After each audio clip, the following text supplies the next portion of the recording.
मुंबऱ्यात गर्दीमुळे एकमेकांना घासून लोकलमधून पडल्यानं 4 प्रवाशांचा मृत्यू झाला। या भयावह अपघाताचा सगळ्यांनाच धक्का बसला।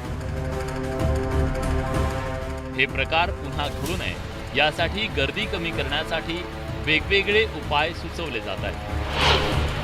कार्यालयांच्या वेळा बदलणं, लोकलला ऑटोमॅटिक दरवाजे बसवणं, रेल्वे मार्ग आणि गाड्यांची संख्या वाढवणं, लोकलची स्पीड कमी करणं, डब्यातील बाकं वाढवून उभे राहण्याची क्षमता वाढवणं आणि सेंट्रल बिझनेस डिस्ट्रिक्टच्या माध्यमातून कार्यालयांचं विकेंद्रीकरण करणं या उपायांवर विचार सुरू करण्यात आलाय।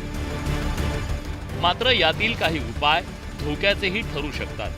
लोकलचे दरवाजे बंद केल्यानं प्रवाशांना गुदमरण्याचा त्रास होऊ शकतो, तर लोकलची स्पीड कमी केल्यानं उशीर होण्याचा आणि इतर लोकल खोळंबण्याचा धोका आहे।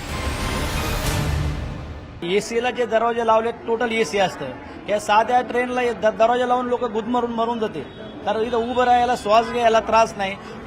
माझं वैयक्तिक असं मत आहे, केंद्र शासनाला, रेल्वे मंत्र्याला, तुम्ही डब्याची व्यवस्था वाढवा ना, 12 डबे तर 15 डबे करा, 15चे 18 डबे करा। प्रवाशांची संख्या कोणत्या माध्यमातून कमी करता येईल त्यावर एक नजर टाकूया। मुंबई लोकलमधून दररोज 80 लाख प्रवासी प्रवास करतात। यात 45 लाख मध्य रेल्वेचे प्रवासी आहेत। त्यात बँका, केंद्र आणि राज्य महापालिकेचे 18 लाख कर्मचारी आहेत। खाजगी कार्यालयातील प्रवासी संख्या 15 लाख, अन्य प्रवासी 12 लाख अशी संख्या आहे।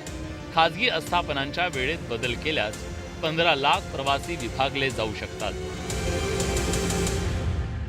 कुणी दोष देत नाही की नाही तुम्ही असं नाही, पण मग ही सेफ्टी अशी सेफ्टी व्हायला पाहिजे प्रत्येक। आणि लोकांची गर्दी असली त्याच्यासाठी काहीतरी सोयी करायला पाहिजे, नाहीतर गर्दीनं होतच राहणार, कारण लोकांना गरज आहे रेल्वेची।